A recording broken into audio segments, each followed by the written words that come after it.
নিষ্পাপ হয়ে এসেছিলাম, পাপী হয়ে যাব। ভাবিনি এই পৃথিবীতে এত কষ্ট পাবো।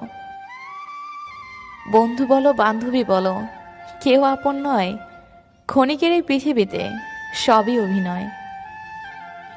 পৃথিবীতে সবচেয়ে অসহায় সে, যে নিজের মনের কথাগুলো বলতে চাইলেও প্রিয় মানুষটার কাছে কখনো বলতে পারে না।